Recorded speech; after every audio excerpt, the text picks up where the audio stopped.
I decided to start this lesson with two definitions on the screen, and the point I really want to sort of get to here is I want you to understand the relationship between them. So while we look at the definitions, and I'm going to sort of try and drill that with you, I ultimately want you to understand the connection between the two concepts. So let's start with the fundamentals. Let's define health.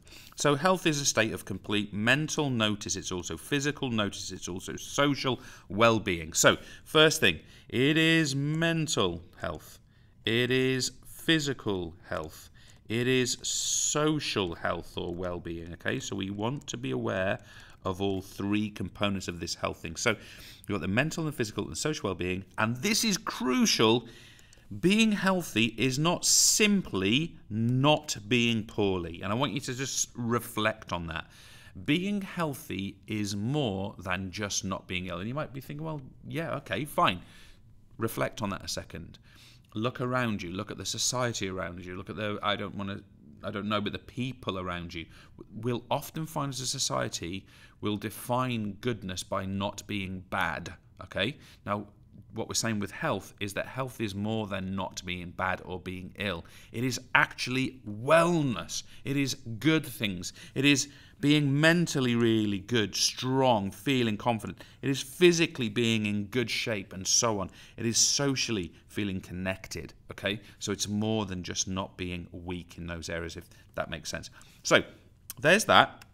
Let's think, what a colour combo I've ended up with here. Let's think about the fitness side of this. Fitness is the ability to meet or cope with the demands of the environment. So the point I want to make here on fitness is that it's relative, okay? It's relative. So what fitness means to you may well be different to what fitness might mean to me. For example, I tend to be quite sedentary in my life. I'm not proud of that, I'm just saying.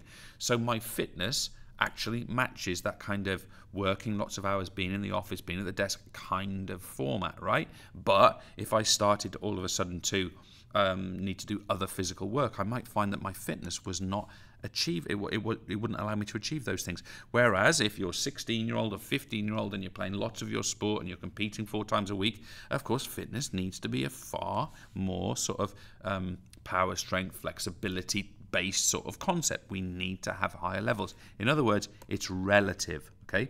Now, I said to you I wanted to talk about the relationship, and I'm going to put this statement on the screen for you. The relationship between these two things, health and fitness, the relationship is cyclical. Okay, it is cyclical. Okay, now what do we mean by that? Well, I'm going to show you something. I'm going to show you what I'm going to refer to as case 1. Okay, case 1, all right? Just an imaginary scenario. But in case 1, I'm going to say that someone's fitness level is falling. Okay, so maybe, a bit like I described a little bit about myself actually, maybe here this person is spending less time active, their levels of muscular strength, muscular endurance, their cardiovascular endurance, they're diminishing over time. Now, the point we would make about that is that can lead to, guess what? That can lead to potentially ill health, okay? So maybe the person we are describing, I hope this is not me at this point, but maybe the person that we are describing here starts to experience obesity, which starts to have an impact on something like their pancreas. They might develop type 2 diabetes, for example. And as a result of that, what that ill health might mean is that this person experiences a decrease, doing less exercise. Why? Even less than before. Why? Because that ill health is developing. So the point I want to make there is that of course would cause a reduction in fitness, and we would get this cyclical relationship. But I also want to talk to you about case 2 and maybe give you a slightly more positive picture. So let me see if I can use the same colors here for this.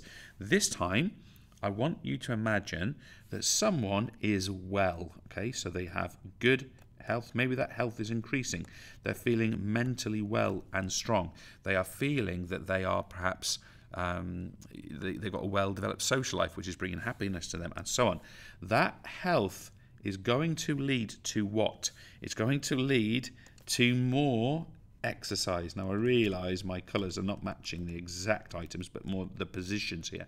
So better health, happier, mentally strong, physically well, means that this person is more likely to exercise, one would argue. And because they exercise more, we experience, or potentially we experience, an increase in fitness, the ability to cope with daily demands. And that, of course, leads to a cycle of better health, and we get the cyclical relationship to the positive. So, reminders. What is health? It is mental, physical, and social, and it is well-being. And it's not merely not being poorly. Okay, that's critical. And fitness is this relative concept where being fit is about meeting the demands. Now, again, if I just focus on this just briefly, the demands could be very simple things. You know, it might be able to reach things, to walk certain distances, to run if it's needed, to be able to be physical, to do the gardening, to wash the car, whatever it happens to be. And of course, in other situations, like more performance related, the relative fitness needs to be way, way higher. And finally, guys, we said the relationship between health, fitness, exercise is cyclical, and I've given you 2 cases. Cheers.